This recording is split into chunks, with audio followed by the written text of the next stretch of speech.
Congress party media ਅਤੇ publicity wing ਦੇ chairman ਪਵਨ ਖੇੜਾ ਵਿਸ਼ੇਸ਼ ਤੌਰ ਤੇ ਬਠਿੰਡਾ ਪਹੁੰਚੇ ਨੇ। ਇਸ ਮੌਕੇ ਜ਼ਿਲ੍ਹਾ ਪ੍ਰਧਾਨ ਰਾਜਨ ਗਰਗ, ਲੋਕ ਸਭਾ ਹਲਕਾ ਬਠਿੰਡਾ ਤੋਂ ਕਾਂਗਰਸ ਉਮੀਦਵਾਰ ਜੀਤ ਮਹਿੰਦਰ ਸਿੰਘ ਸਿੱਧੂ ਦੀ ਮੌਜੂਦਗੀ ਦੇ ਵਿੱਚ ਪੱਤਰਕਾਰਾਂ ਦੇ ਰੂਬਰੂ ਹੋਏ ਨੇ ਤੇ ਕੇਂਦਰ ਸਰਕਾਰ ਨੂੰ ਕਰੜੇ ਹੱਥੀ ਲਿਆ।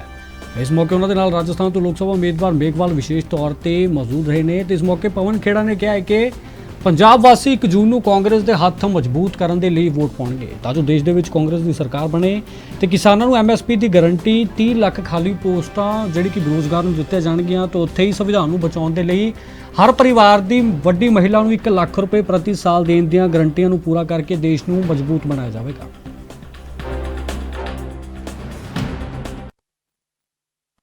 हमें ये वादा करके सरकार में आए कि एमएसपी का कानून बनाऊंगा और एमएसपी दिलवाऊंगा। आने के कुछ साल बाद ही सुप्रीम कोर्ट में आपने हलफनामा दे दिया कि मैं एमएसपी दे ही नहीं सकता इस फार्मूला पे, जो स्वामीनाथन का फार्मूला है उस पर आते ही पहला झूठ।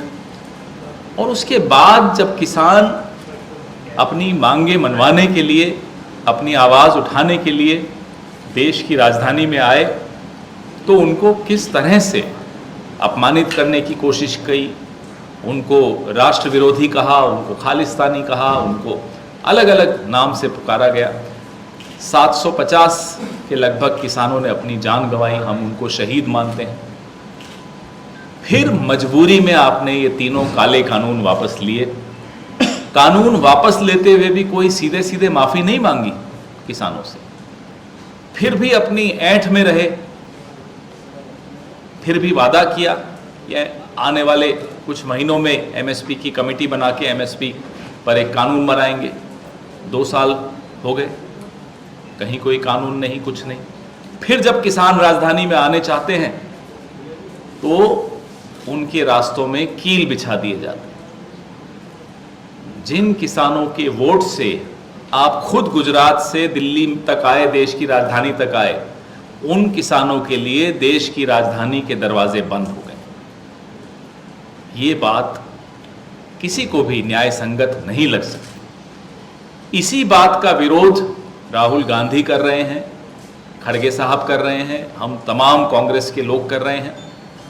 और न्याय पत्र में हमने बहुत स्पष्ट गारंटी दी है कि किसानों को एमएसपी का कानून बनाकर स्वामीनाथन आयोग की जो सिफारिशें हैं वो लागू की जाएंगी, वो कीमतें मिलेंगी। यही बात जवानों के साथ भी हुई। और जब किसानों की अपन बात करते हैं तो मैं ऐसी जगह पर बैठकर किसानों की बात कर रहा हूं जहां किसानों की आत्महत्याएं बहुत होती हैं। पूरे देश में एक दिन में 30 किसान आत्महत्या करते हैं। सोचकर बड़ी हैरानी होती है कि इतना बड़ा आंकड़ा, और फिर भी नरेंद्र मोदी वोट मांगने आते हैं। हिम्मत देखो उस आदमी की, उन्हीं किसानों से फिर भी वोट मांगने आते हैं। अभी मैं आ रहा था, रास्ते में लोगों से बात भी की, यहाँ भी वही गुस्सा दिखा। खास तौर पे नौजवानों में गुस्सा बहुत ज़्यादा है, नौकरियों को लेकर, पेपर लीक को लेकर और ये मुद्दे। और यहाँ खास तौर पे पंजाब में ड्रग्स का एक मुद्दा ऐसा है जहाँ पंजाब के नौजवान के साथ डबल धोखा हुआ है। केंद्र सरकार ने तो जो बेरोजगारी बढ़ा के धोखा दिया वो है ही, यहाँ की राज्य सरकार ने भी कम धोखा नहीं दिया। कोई पत्रकार आवाज उठा ले तो जो मुद्दा वो पत्रकार उठाता है उस मुद्दे पर नहीं ध्यान देते। उस पत्रकार की गिरफ्तारी कर देना, उसको प्रताड़ित करना, उसके खिलाफ नई नई धाराओं में केस लगाना। यहां भी वही हाल चल रहा है जो राष्ट्रीय लेवल पे, राष्ट्रीय स्तर पे नरेंद्र मोदी कर रहे हैं।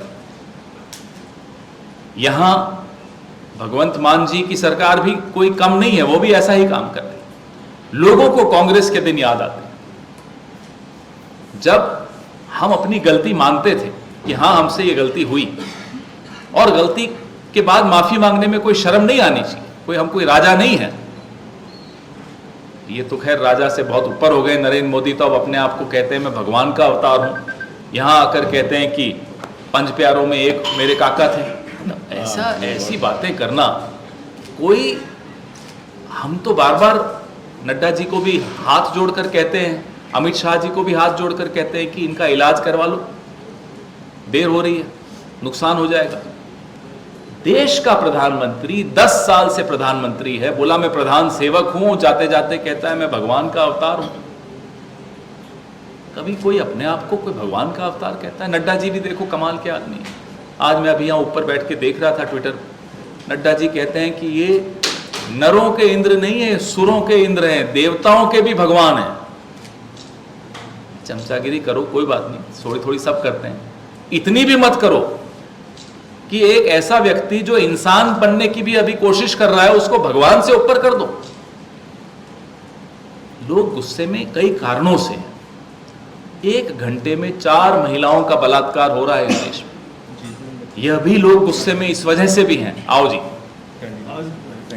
हमारे जीत महेंद्र सिंह जी का स्वागत। जायज है, महिलाओं के बारे में मैं बात कर रहा था, 1 घंटे में 4 बलात्कार इस देश में हो और वहां हमारे मन में गुस्सा नहीं हो, ये संभव ही नहीं है, जायज बात ही नहीं है, इसलिए गुस्सा है।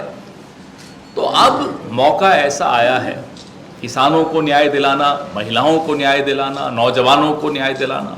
आपने अग्निवीर के बारे में कल सुना, हमारे साथी यहाँ आए थे, ढिल्लों साहब काफी लंबा बात करके गए, आज बता रहे थे मुझको, जो 75 साल का है वो फिर से प्रधानमंत्री बनना चाहता, रिटायर नहीं होना चाहता, लेकिन 22 साल के जवान को कहता है कि हो गए 4 साल की नौकरी, जाओ घर बैठ जाओ, रिटायर हो जाओ। 75 साल का आदमी 22 साल के आदमी को रिटायर कर देगा, इससे नुकसान क्या है? देश की सीमाओं पर नुकसान है, सुरक्षा का नुकसान है और देश के जवानों के भविष्य का भी के साथ भी खिलवाड़ हो रहा है, डबल चोट हो रही है।